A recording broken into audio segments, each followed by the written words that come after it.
سلام فتواتن كبرات تخطاتلتي بابلون شو كوعن بدحنا مصاخم نزي channel حدش تهونكم سبسكرايب بمغار جمرو لومو ون كم تلمود حدشن تكستاتن حبريتان نبقوم كنبلينا مسانا صنح حقاونات هزواويان حرنت تግራይ ከይተመለሰ ግና ኣብ ትግራይ ዝካየድ መረጻ ከም ዘይህሉ ቅዋም ውድቦም ከም ዝኾነ ኣፍሊጦም ህወሓት ምስ መንግስቲ ፌደራል ዝተደራደረ ውድብ እዩ ህወሓት መደራደርቱ ከም ዘይኮነት ዲኔክስ ካዕ ዝገብር ኮይነሎ ፌደራል መንግስቲ ነቲ ውዕል ፕሪቶሪያስ ንምፍራስ ዝግበሩ ዘለዉ ድፍኢታት እዮም ሕዝን ቅድሚ ዝመፁ ዘለዉ ማለት እዩ ሶ ከም መንግስቲ ነቲ ውዕል ፕሪቶሪያ ብከምዚ ደረጃ ከፍርሶ ዝወሰነ ምዃኑ ዘመላኽት እዩ ሶ እዚ ንኩልና ዘይጠቅም ምዃኑ ርዱእ እዩ ውዕል ፕሪቶሪያ ክልቴና መራኸቢት ገመድ ስለዝኾነት እዛ ውዕል ፕሪቶሪያ እዚኣ ከይትብጠስ ኩልና ክንቃለሳ ብዋናነት ድማ ፌደራል መንግስቲ ንክትግበር ክሰርሕ ከም ዘለዎ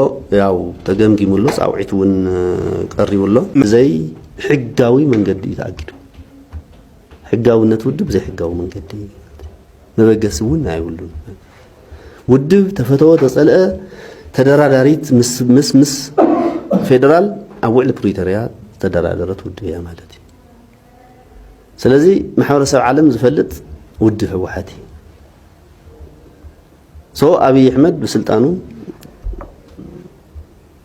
በመርጫ ቦርድ ቢሉ ሕጋውነት ከልክልዎ ኣሎ ሕጋዊ ይኮነን ትክክል ይኮነን ስለዚህ ባክ ናፍታ ውዕል ፕሪቶሪያ ተመይሱ ሕጋውነት ውድብ ህወሓት ክምልስ ይዘለው ማለት ሕጋውነት ህዝባውያን ሓርነት ትግራይ ከይተመለሰ ግና ኣብ ትግራይ ዝካየድ መረጻ ከም ዘይህሉ ቅዋም ውድቦም ከም ዝኾነ ኣፍሊጦም በዚ ሕጋዊ መንገዲ ውድብ ህወሓት ኣጊድካ ኣብ ትግራይ መረጻ ምስመን ትድልየቶም ንስ ግን ዝይኸውን ኣይኽእል ሰው ዘሎ ነገር እውን ቀይድ በተኽዩ ከምኡ ጌርካ ዓዝሳ ኣብ ትግራይ ከምኡ ጌርካ ዓዝሳ ፖለቲካ የለን ድብና ካፍቱ ሽዑ ገጢምዎ ዝነበረ ናይ ምፍራስ ሓደጋ ድሒኑ ቁመንኦም ማዕራሪዩ ቃልስ ኸኣቲ ክስራሕ ከም ዘሎ የተወሲኑ ብቁመና ደረጃ ኣብ ጽቡቕ ኩነታት ኣብ ጽቡቕ ቁመና ዝጉጅለ እዚ ዝኾነ ጉጅለ ገለ ሽምሂው ኣደመይሉ ኣይሎም ባዕሎም ግን ዲዛይን ገረብ ብደም ሶሻል ሚዲያ ፕሮሞት ተገይራ ዓለም ድሓለ እኳ ፈይጥያን ባዕለ ዓለም ተፈለፅን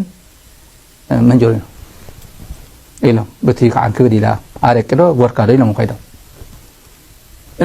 ቀሊል አይኮነን ንሱ ሽዑ ንመናእሰይ ክደልል ፈቀዱ ወረዳታት ከይድካ ቀበሌታት ኣና ይኹምዚ እየኮ ኣነኮ ካውዚ ተጋዲለ እዮም ንጻርቃን መጽኦም በደንብ ተተኣኒኖ መጽኦም ማንም ህዝብ ትግራይ ይፈልጥ ነው ካባ ጀምር ኣነ ጨርጨ ካብ ጨርጨር የተጋዲለ ኸልተሎ ፖለቲካ ትግራይ ኣስፈላ ዘቢጥ ኣዲያ መሬት ነላ ዘቂጣኒ ሃይና ሽዑ ደንጊጽና ኩላ ነገር ይፍና ተስፋ ቆሪጽና ማለት እዩ እዚስ መለስ በህይወት ተዝነብርሲ ካብ ዓድዋ ደብርቺ የተጋዲለ ግን ዓድዋ የተጋለኩን ኢትዮጵያ የተጋዲለ ዲኽለና ነይሩ በቃ ኩላና ቆምና ዘለና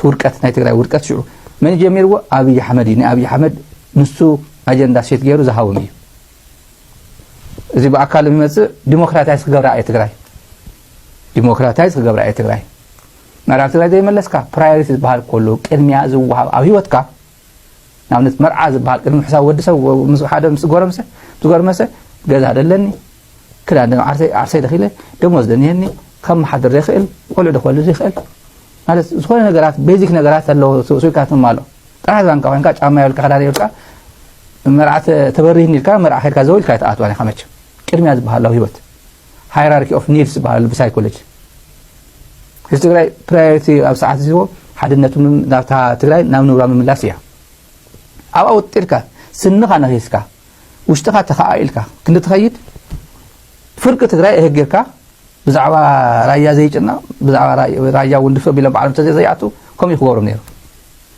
سلمتي مرات زي تازمني هتقرأي ديمقراطية غير أيلكا أدو تقرأي IDP سنتر نحلت ديمقراطية فك يلكا أجندة إنيرزي UNDP لمعات أيل معنا تقرأي من قديت بيت مرتات قلتات عبيت development program United Nations development programات UNDP أو ديمقراطية زعم زعكم زي خلنا نرمي أخونا نيرو تقرأي كرمي هذا مسألة المعات رينوفيت مقارنير أي جبرة كتا نعم هاي ذا بروجكت زيا أبي حمد نافذ لي بروجكت يتيوه لذي أو حقق تناولو 50 قلنا معاتي سنبت سبل صادقات حالت سليت راح وسوسولو عبيت بهذا سليت ناي سلي وانقاطات ቦረዳ በገለታት ዝረፈሉ ህዝቢ ዝናሸወሉ መራሕቲ ዝናሸወሉ ናይ ትግራይ ፖለቲካል ኤሊት ውን ቁልጭ ለኸረአ ዝገበረ ኤቨንታት ተሪዮምና እዮም ትግራይ ከሻዕቢያ ጋር እየሰራችሁ ነው ወይ?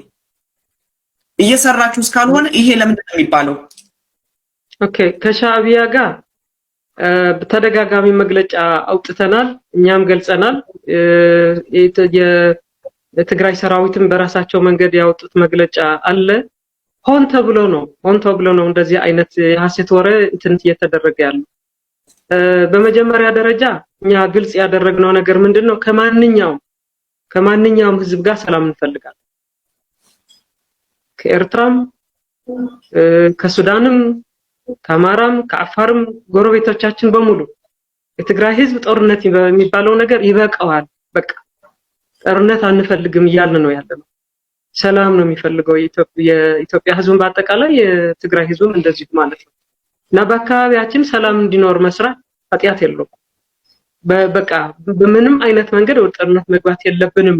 ፍላጎታችንን በአደባባይ እንገልጻለን እንደዚህ ብለን ማለት ነው።